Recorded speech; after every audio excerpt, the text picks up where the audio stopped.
So today we are going to do what are local and global variables in a function. ठीक है? So हम पढ़ रहे हैं user defined functions. User defined functions क्या होते हैं? आपके पास पाइथन में दो तरह के फंक्शंस हैं जो आपके पास अवेलेबल है. ठीक है? ब्रॉडली अगर हम क्लासिफाई करें, so when we talk about functions, तो हम क्या कहते हैं कि फंक्शंस हमारे पास दो तरह के होते हैं. एक जो कि पहले से डिफाइंड है, प्री डिफाइंड फंक्शंस, है ना? और दूसरे होते हैं यूजर डिफाइंड फंक्शंस जो कि हम खुद बनाते हैं एज अ प्रोग्राम. सो जब आप खुद एज अ प्रोग्रामर कोई फंक्शन बनाते हो, that is said to be user defined. और जो पहले से बने हुए होते हैं वो प्री डिफाइंड होते हैं. और उसमें भी दो होते हैं. We have standard functions. Predefined को बिल्ट इन फंक्शंस भी कहा जाता है. So we also call it as built in function. So ये आपके स्टैंडर्ड हो गए. और दूसरे आपके कौन से हो जाते हैं? Library functions. ठीक है? Okay, hand raise, just a sec.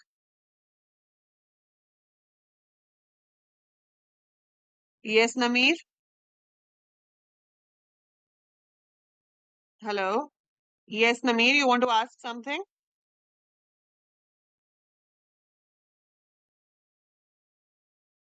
Hi, Jia. Nameer, you want to ask something? आपने हैंड रेस किया था बेटा, बोलो.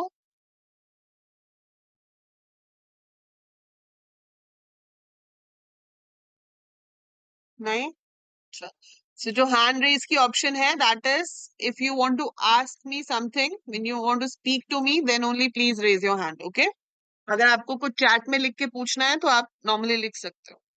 Okay, so coming back to the thing we were talking about, कि हमारे पास जो फंक्शंस हैं वो दो तरह के हैं, built in and user defined. Built in functions में आपके पास स्टैंडर्ड एंड लाइब्रेरी फंक्शंस होते हैं.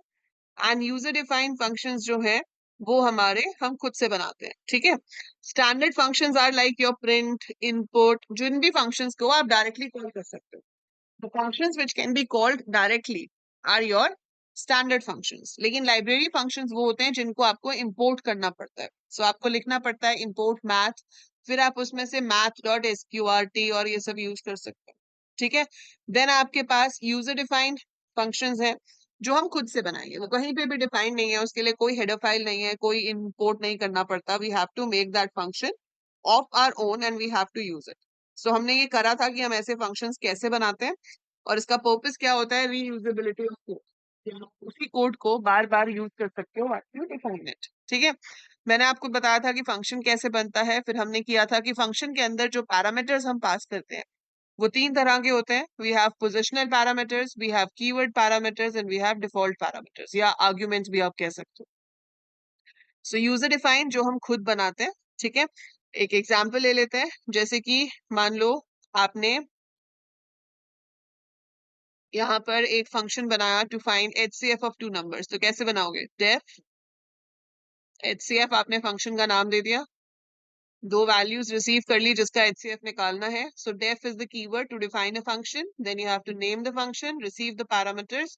एंड यहाँ पर हम अपना जो भी लॉजिक है वो लगा सकते हैं कि जब तक A is greater than B, नहीं HCF निकालना, हमें डिवाइड करके देखना है जब तक हमारा रिमाइंडर जीरो ना आ जाए. So while A mod B is not equal to zero, तब तक आप रिमाइंडर निकालो जो कि होगा A mod B. A में B आ जाएगा, B में रेम आ जाएगा. So we get it like this. ठीक है? और उसके बाद आप लूप से यहाँ पे रिटर्न कर सकते हो किसको? अपने B को. तो B जो है वो मेरा HCF है, वो रिटर्न हो रहा है. अब ये फंक्शन तब तक काम नहीं करेगा जब तक हम इसको कॉल ना करें. So if you want this function to work, it needs to be called. हमें इसको कॉल करना होता है, तब जाकर ये एग्जीक्यूट होता है. सो अगर आप यहाँ पर लिखना चाहते हो let's say R1 is equal to HCF और मैंने लिखा 50, 30, तो वो 50 और 30 का HCF निकालेगा और उसको आपने यहाँ पर प्रिंट करा देगा. ठीक है? सो यू प्रिंटेड है. तो ये कॉल करेगा. जब कॉल होता है तो क्या होता है? आपकी जो वैल्यूज हैं, ये जो 50 है, दिस गोज टू A. ये जो 30 है, this goes to B. So A में आपके पास 50 आ जाएगा, B में आपके पास 30 आ जाएगा. ठीक है? फिर वो यहाँ पर अपनी इवेल्युएशन करेगा, इसका HCF आएगा 10, वो रिटर्न होगा, वो R1 में आ जाएगा. तो जो चीज रिटर्न होती है वो वापस इधर आ जाती है और फिर हम उसको प्रिंट करा देंगे. यहाँ तक सबको क्लियर है फंक्शंस कैसे बनते हैं?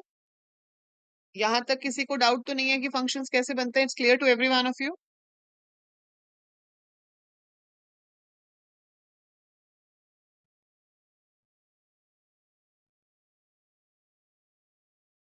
ठीक है, तो ये जो आर्ग्यूमेंट्स हैं, जिस चीज को हम पास करते हैं उसको हम आर्ग्यूमेंट कहते हैं, जहां पे रिसीव करते हैं उसे हम पैरामीटर कहते हैं. So these are called arguments. And ये जहां पर आप रिसीव कर रहे होते हो उसको हम कहते हैं पैरामीटर्स. ठीक है, कुछ लैंग्वेजेस में जो पास होती है वैल्यू उसको एक्चुअल आर्ग्यूमेंट्स कहते हैं और ऊपर वालों को फॉर्मल आर्ग्यूमेंट्स कहते हैं.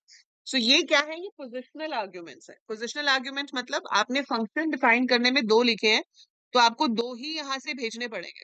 मैं इस फंक्शन में दो से ज्यादा पास करूंगी तो एरर आ जाएगा, दो से कम पास करूंगी तो भी एरर आ जाएगा.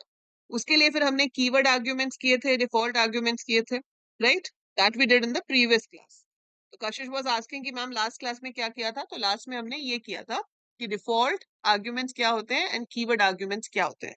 सो अगर आप थोड़ा भूल गए हो so you can brush up from the previous lecture. ठीक है, अब हम करेंगे next topic.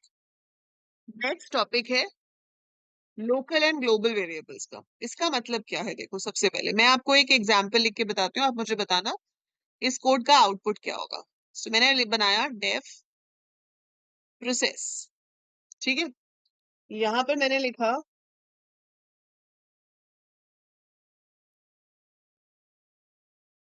n is equal to 35, print n. फिर मैंने यहाँ पर लिखा n is equal to 50, print n. Then I call process and I write again print n. अब आप मुझे बताओ what will be the output of this code? If this code is executed, इसका आउटपुट क्या होगा?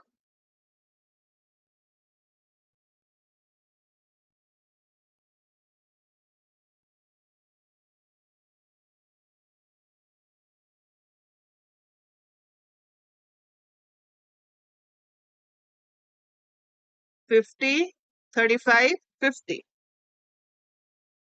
Very good. तो ये execution कहाँ से शुरू होगी? यहां से. फंक्शन से कभी भी एग्जीक्यूशन शुरू नहीं होती, एग्जीक्यूशन यहां से शुरू हुई. सबसे पहले n इज इक्वल टू 50 हुआ. ठीक है, ये n बन गया. This is 50. प्रिंट n किया तो स्क्रीन पे 50 प्रिंट हो गया. प्रोसेस कॉल हुआ, इधर आ गए. अब हर फंक्शन एक हाउस की तरह है, मतलब पूरा जो आपका प्रोग्राम है दैट्स लाइक अ सिटी.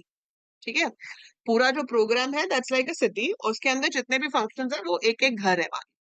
अब अगर पूरी सिटी में एक एन है तो वो पूरी सिटी के लिए एन है ना?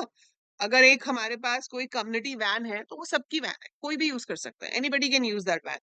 लेकिन अगर हर घर में एक कार है तो वो उनकी पर्सनल कार है, nobody else can use it.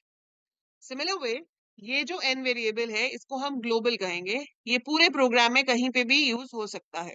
It can be use anywhere wherever you want. ठीक है, जैसे मान लो यहाँ पर एक और फंक्शन भी होता है हमारे पास, डेफ. इसका नाम होता, let's say, show. Def show. और इसके अंदर हम प्रिंट करा रहे होते हैं एन. और इसको मैं यहाँ पर कॉल कर लेती. ठीक है, अब ये जो एन है ये ग्लोबल है. पूरे प्रोग्राम में अगर कहीं पे एन यूज हो रहा है तो चांसेस है कि इसको रेफर किया जाएगा. ठीक है, प्रिंट एन आपने किया, 50 प्रिंट हो गया, प्रोसेस कॉल हुआ. अब यहाँ पर एन में वैल्यू असाइन हो रही है और हमें ये पता है कि पाइथन एक ऐसी लैंग्वेज है जहां पर हम वेरिएबल्स पहले से डिक्लेयर नहीं करते. हम नहीं बताते कि भाई इंट एन है, फ्लोट एन है. We don't tell the data type of the variable. जहां असाइनमेंट होती है वहां वेरिएबल क्रिएट हो जाता है. सो हमारे पास कोई स्पेशल स्टेटमेंट नहीं है वेरिएबल क्रिएट करने के लिए. वेरिएबल क्रिएट करने का एक ही तरीका है, असाइनमेंट. आप वैल्यू असाइन करो, वेरिएबल ऑटोमेटिकली क्रिएट हो जाएगा, है ना? सो that is how it's created, कि हमने वैल्यू असाइन की, वेरिएबल अपने आप क्रिएट हो गया. सो जब आप यहाँ असाइन कर रहे हो, so it is creating a new N which is your local variable. Local क्यों कहते हैं? क्योंकि it is local to the function. ये सिर्फ इसी फंक्शन के अंदर यूज हो पाएगा और कहीं नहीं. ठीक है, सो ये n बन गया जो कि 35 है. फिर आपने प्रिंट n किया, सो इट विल प्रिंट 35. हम वापस आ गए. अब ये n को प्रिंट कर रहा है तो ये अपने वाले n को, इसको रेफर करेगा, ना कि ऊपर वाले n. It will print 50। हमने शो कॉल किया, इधर आए, इसमें प्रिंट एन हो रहा है, तो ये किस एन को यूज करेगा? ग्लोबल वाले N. It will again print 50।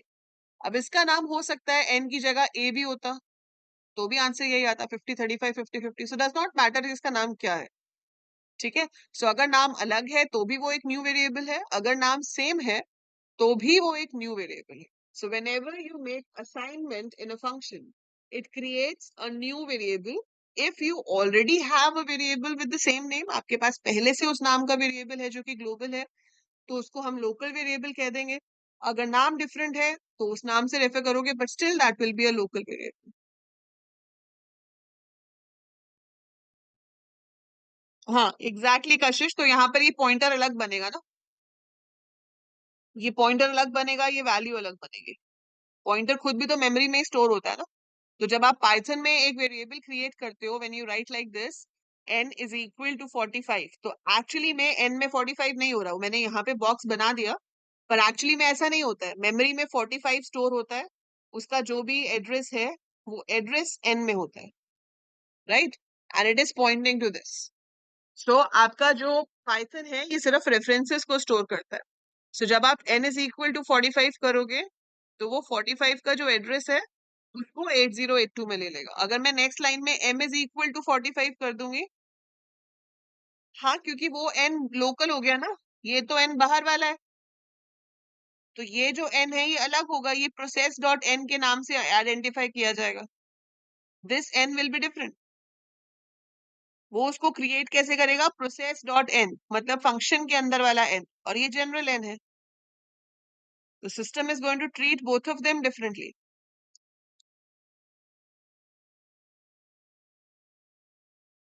ठीक है, सो जब आप किसी फंक्शन के अंदर कोई वेरिएबल क्रिएट करते हो, तो उसका जो पूरा नाम है वो एक तरह से फंक्शन का नाम डॉट वेरिएबल का नाम हो जाता है।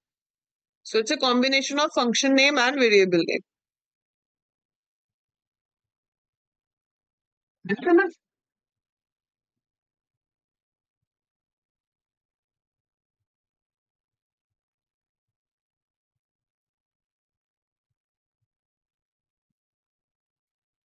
फाइन।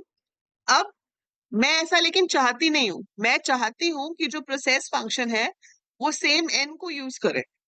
ठीक है, मैं आपको पहले ये कोड बना के दिखाती हूँ, आपको समझ आएगा। सो हमने यहाँ पर ये कोड बनाया, हमने क्या किया, डेफ शो, डेफ शो लिया मैंने, और इसके अंदर मैंने ले लिया एन, इसमें तो सिर्फ एन को प्रिंट ही करा रहे हैं। So I print the value of n, then I have def process, और इसके अंदर n is equal to 30, print n। यहाँ पर मेरे पास n में 50 है,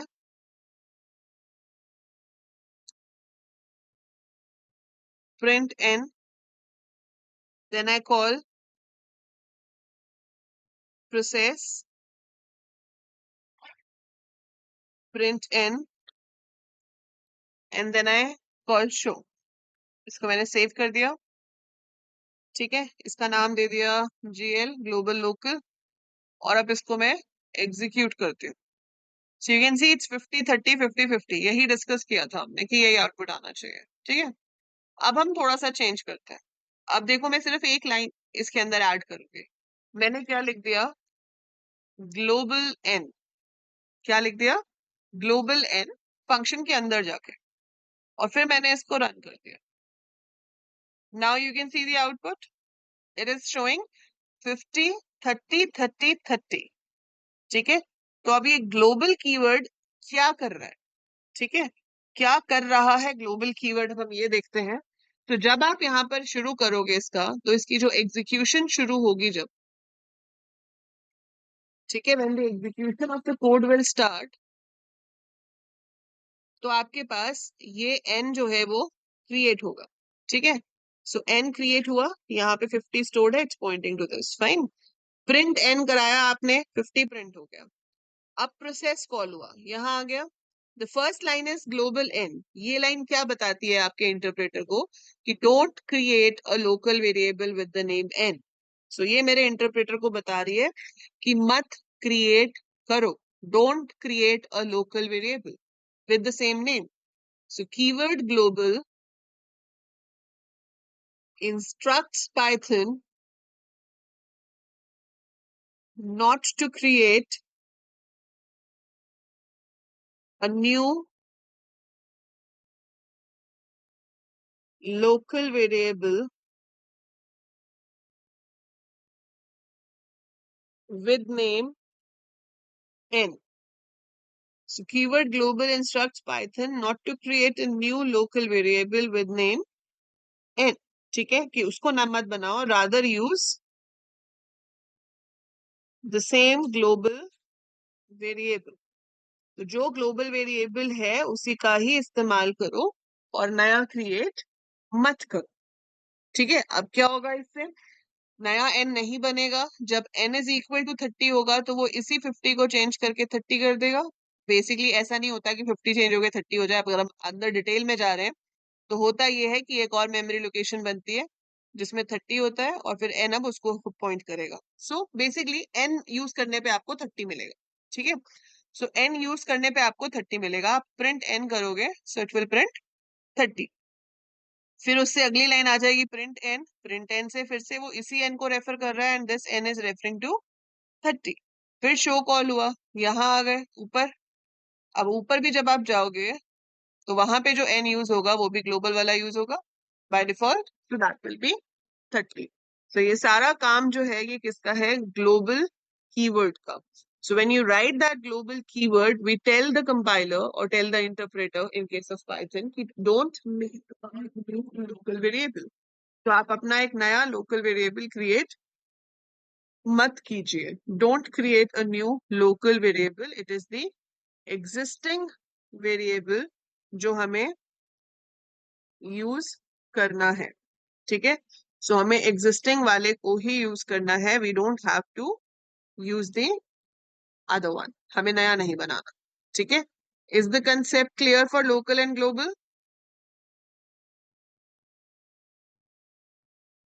समझ आया ये कंसेप्ट कैसे काम कर रहा है?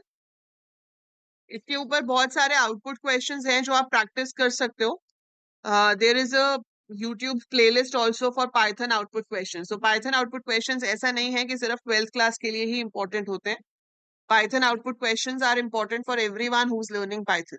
ठीक है, तो आप किसी भी कोर्स में हो, चाहे वो आपका 12th का कंप्यूटर साइंस हो, चाहे वो आपका बीसीए का कोर्स हो, चाहे बीएससी का कोर्स हो, चाहे बीटेक हो, when ever you're doing Python और एनी प्रोग्रामिंग लैंग्वेज, रादर कोई सी भी प्रोग्रामिंग लैंग्वेज हो, जब हम प्रोग्रामिंग सीख रहे हैं तो उस लैंग्वेज के आउटपुट क्वेश्चंस बहुत इंपॉर्टेंट होते हैं। सी के आउटपुट क्वेश्चंस, जावा के output question, C plus plus के output question. So output questions are really important to understand the working of the language अच्छे से। तो पाइथन के आउटपुट क्वेश्चंस हैं already, we have number of output questions on the channel. मैं आपके course के content में भी ऐड कर दूंगी तो आप वहां से भी एक्सेस कर पाओगे। And there is a playlist for Python 100 days programming challenge. ठीक है, अगर आप वो 100 days Python programming challenge complete करते हो, उसमें आपको करना क्या है कि यूट्यूब पे आपको वो वीडियो देखनी है 100 प्रोग्राम्स वाली। हर वीडियो को देख के आपको कमेंट्स में लिखना है कि कंप्लीटेड दिस प्रोग्राम। ठीक है, और you can also post it on LinkedIn और post on your insta story and tag me. ठीक है, और जब आपके 100 डेज हो जाएंगे, when you complete the 100 days coding challenge, you will be getting a certificate for that, जिसको आप अपने रिज्यूमे में आगे शो कर सकते हो, जिसको आप लिंक्डइन पे शेयर कर सकते हो। So that will help you to show that what you have learned in Python. तो उसको जरूर करना। ठीक है, सो ये तो हो गया आपका basic concept of local and global variable in function. तो जब भी हम ये चाहते हैं कि आपके पास फंक्शंस हो जिसमें चेंजेस रिफ्लेक्ट हो, ठीक है, तो आप उसको ग्लोबल बनाएंगे ताकि वो वेरिएबल किसी भी फंक्शन से एक्सेस हो, उसके चेंजेस हर जगह पर रिफ्लेक्ट होंगे, और जो लोकल है उसके चेंजेस रिफ्लेक्ट नहीं होते। तो मैं कोड और लिखूंगी, आप मुझे बताओगे कि उसका आउटपुट क्या होगा। ठीक है, so I'm going to modify this code and you have to tell me what will be the output of this. So let's say I receive a k over here and we check if k mod 2 is equal to 0, k is equal to k into 2, n is equal to n plus k, and k is equal to k divided by 2, n is equal to n minus k. ठीक है, ये मेरे पास नहीं है। अब n है 50 और k है 25।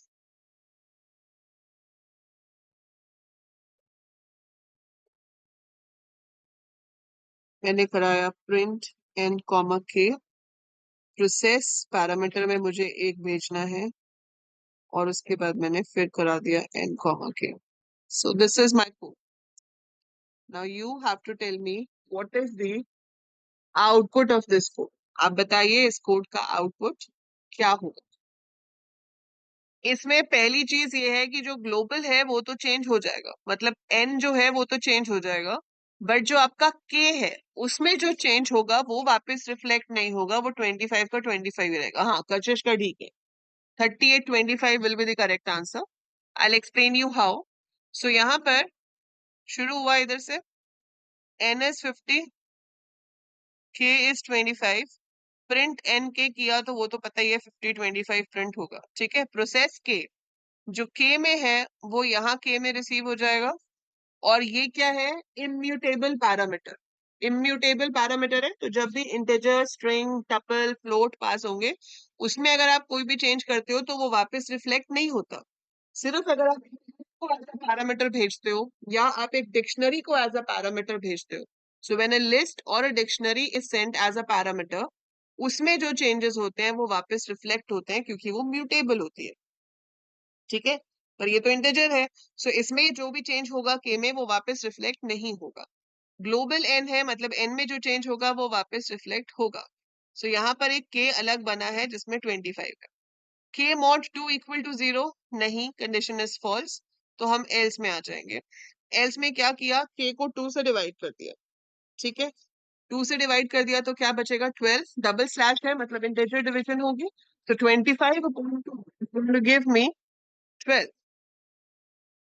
ठीक है, फिर n में से k माइनस हो जाएगा, n में आपके पास क्या था 50, 50 में से 12 माइनस हो गया, it will be 38, and it will be modifying the same global variable, 38 हो गया। वापस आए तो n की वैल्यू 38 है, k की value 25, it's printed like this. So ये हमारा आउटपुट आ गया। ठीक है, so that is how you get the output on the screen. So ये मेरे पास जो है वो आउटपुट यहाँ पर डिस्प्ले हो रहा है। क्लियर है?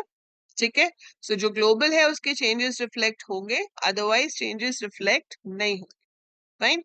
एक चीज और दिखाती हूँ आपको इसमें मैं, कि अगर बाय चांस यहाँ पर मैंने ग्लोबल एन ना लिखा होता, ठीक है, मैंने ग्लोबल एन ना लिखा होता तो क्या ये कोड चलता? नहीं चलता। ठीक है, क्यों नहीं चलता? क्योंकि इसमें एन में डायरेक्ट असाइनमेंट नहीं हो रही है। जब डायरेक्ट असाइनमेंट हो रही होती है तो वो लोकल वेरिएबल बना देता है। अगर आप n में डायरेक्ट असाइन कर रहे होते कुछ, तो वो उसके लिए n को लोकल क्रिएट कर देता, बट अभी यहाँ पे क्या हो रहा है, n is equal to n plus, n is equal to n plus, वो नहीं कर सकते ना आप, n तो है ही नहीं इसमें। अगर मैं इसको करूंगी तो ये एरर कहेगा, कहेगा भाई n तो है ही नहीं, आप ऐड किस में कर रहे हो, so that will generate an error for that. तो इस केस में आपका एरर जनरेट होगा कि जो वेरिएबल एग्जिस्ट ही नहीं कर रहा उसके अंदर हम ऐड कैसे कर सकते हैं, we can not add in that, so वो आपको एरर देगा। ठीक है, so this is the concept of local and global variables and passing the parameters. मैं आपको इसके कुछ क्वेश्चंस हैं, मैं आपको वैसे ही एक पीडीएफ सेंड करूंगी अभी व्हाट्सएप ग्रुप में, ठीक है, जिसके अंदर आपके पाइथन के आउटपुट क्वेश्चंस है सिर्फ, तो वो क्वेश्चन आप सॉल्व करना खुद से, और जहां पे भी किसी भी क्वेश्चन में आपको डाउट आएगा तो आप वो पूछ लेना। बाकी काफी क्वेश्चंस की वीडियोस यूट्यूब पे हैं और भी अपलोड होंगी, तो these output questions will help you to practise it. ठीक है, बाकी पाइथन के एमसीक्यूज की अलग प्लेलिस्ट है, पाइथन के प्रोग्राम्स की प्रैक्टिस की अलग प्लेलिस्ट है, आउटपुट क्वेश्चंस की अलग प्लेलिस्ट है। सो आप जितना सीखना चाहो आपके हाथ में, कंटेंट आपके पास अवेलेबल है। बाकी वो आपकी इच्छा है कि आप कितना उस पे काम करना चाहते हो, कितना सीखना चाहते हो। That is totally up to you, आप कितना एफर्ट लगाना चाहते हो। ठीक है, मैंने आपको सब कुछ प्रोवाइड कराया हुआ है। लेक्चर्स आर देयर, ठीक है, output questions are there, MCQs are there, 100 practice programs are there, so everything is there. सब कुछ आपके पास अवेलेबल है, लेकिन उसको यूज करना, प्रैक्टिस करना, वो टोटली आपके अपने डिस्पोजल पे है कि आप कितना उसका बेनिफिट ले सकते हो। बिकॉज इवेंचुअली प्रैक्टिस आपको करनी है ना। मुझे तो पाइथन आती है, यही कहते हैं ना सब, मतलब being a teacher this has to be my favourite. मुझे तो आता है, मैं मुझे थोड़ी पढ़ना है, पढ़ना तो आपको है। मैं तो सिर्फ आपको कंटेंट प्रोवाइड कर रही हूँ। पढ़ोगे तो आप पढ़ोगे तो अपने लिए पढ़ोगे, है ना। तो ऑप्शन है आपके पास, रिसोर्सेज है, उसका इस्तेमाल आपने करना है और आप अच्छे से कीजिए। जहाँ पे डाउट आता है, I am available, just ask me wherever you get stuck. ठीक है। सो कौन कौन 100 डेज चैलेंज कंप्लीट करेगा?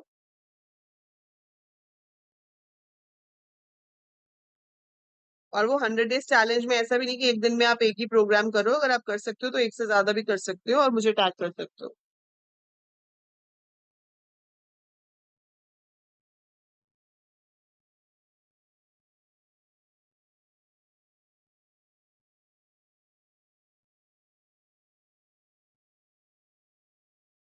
ठीक है।